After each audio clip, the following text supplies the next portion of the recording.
خيركم من تعلم القرآن وعلمه. تم میں بہترین شخص وہ ہے جو قرآن سیکھے اور سکھائے۔ بسم اللہ الرحمن الرحیم۔ آج انشاءاللہ العزیز ہم 15ویں پارے کا خلاصہ آپ کے سامنے پیش کریں گے۔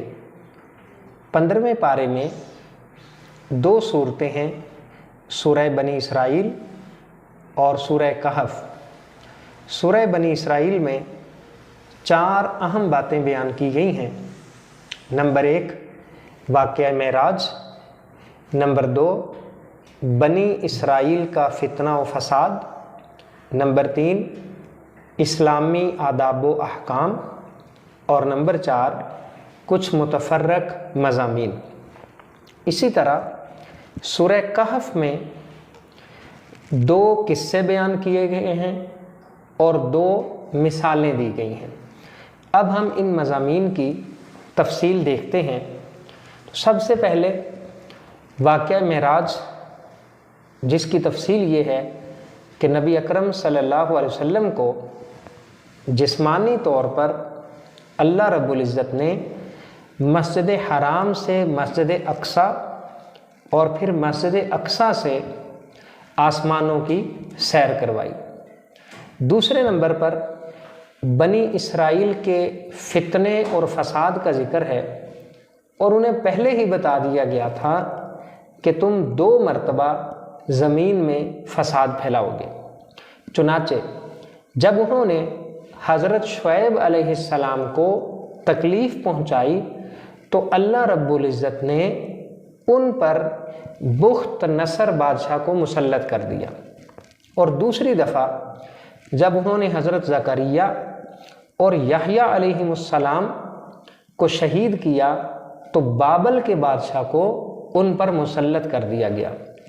تیسرے نمبر پہ اسلامی آداب و اخلاق بیان کیے گئے ہیں جو بہت اہم ہیں، جیسے اللہ کے سوا کسی کی عبادت نہ کرو، والدین کے ساتھ حسن سلوک کرو، رشتہ داروں، مسکینوں اور مسافروں کو ان کا حق دو، فضول خرچی نہ کرو، بخل نہ کرو، ہاتھ اتنا کشادہ نہ کرو، یعنی اتنا زیادہ فضول خرچ نہ بنو کہ کل تمہیں پچھتاوا ہو، اپنی اولاد کو مفلسی کے ڈر سے قتل نہ کرو، کسی جاندار کو ناحق قتل نہ کرو، یتیم کے مال میں تصرف نہ کرو، جب کسی سے وعدہ کرو تو اس وعدے کو پورا کرو، ناپ تول پورا کیا کرو، جس چیز کے بارے میں تمہیں یقین نہ ہو اس کے پیچھے نہ پڑو، زمین پر اکڑ کے نہ چلو، اور کسی کو اللہ رب العزت کے ساتھ شریک نہ ٹھہراؤ۔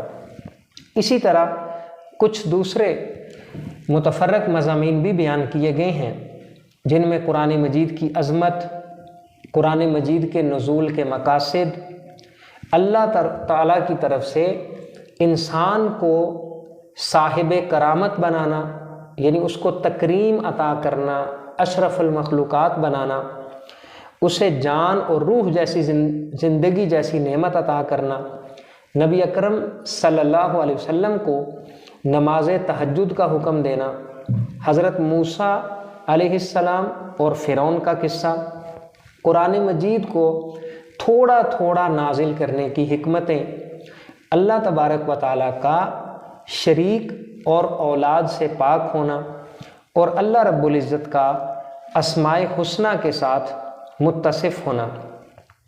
اسی طرح سورہ کہف، تو سورہ کہف میں 2 قصے بیان کیے گئے ہیں اور 2 ہی مثالیں دی گئی ہیں۔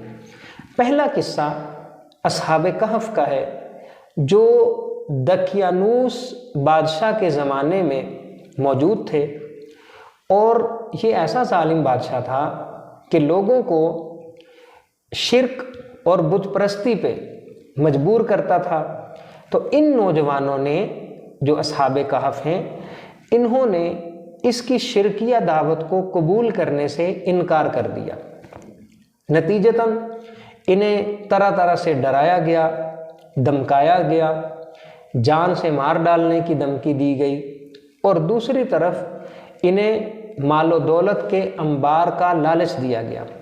لیکن چونکہ یہ توحید خالص کے پیروکار تھے اور ایک اللہ رب العزت کی عبادت کرنے والے تھے، انہوں نے ہر لالچ اور ہر خوف کو بالائے طاق رکھ دیا اور اس شہر سے، اس علاقے سے اپنے دین کو بچانے کے لیے نکل کھڑے ہوئے۔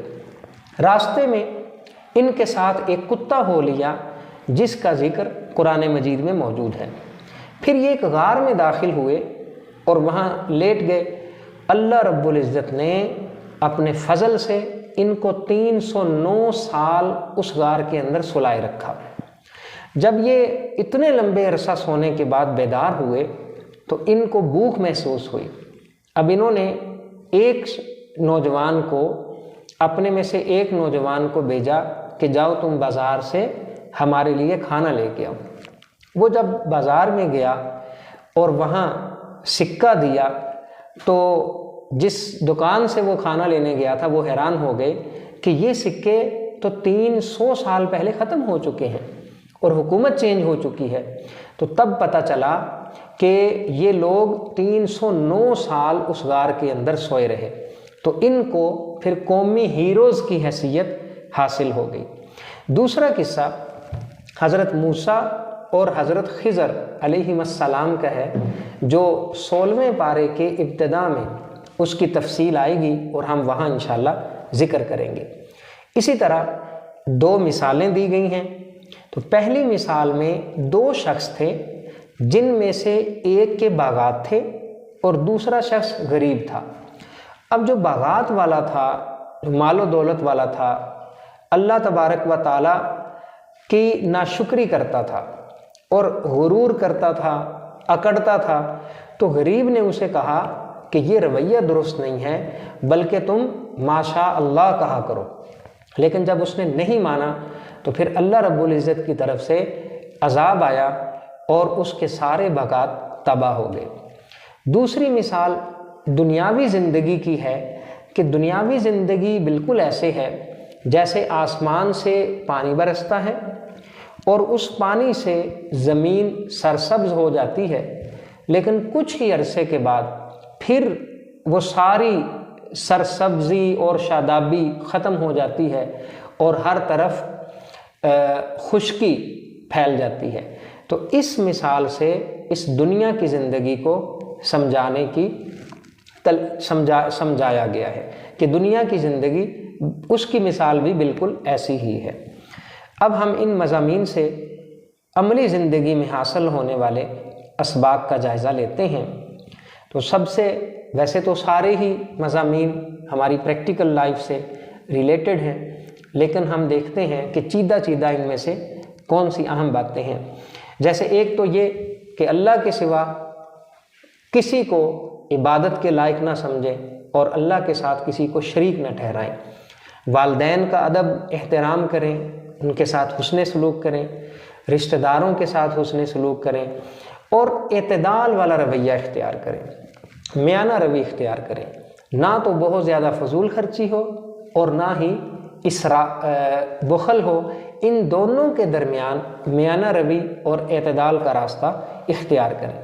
اسی طرح ناپ تول پورا کریں، اگر کسی سے وعدہ کریں وہ بھی پورا کریں، اور زمین میں عاجزی کے ساتھ چلیں، اور جس بات کا پتہ نہ ہو اس کو خواہ مخواہ افواہوں کو، جھوٹ کو، غیبتوں کو، ایسی باتوں کو پھیلانا نہیں چاہیے۔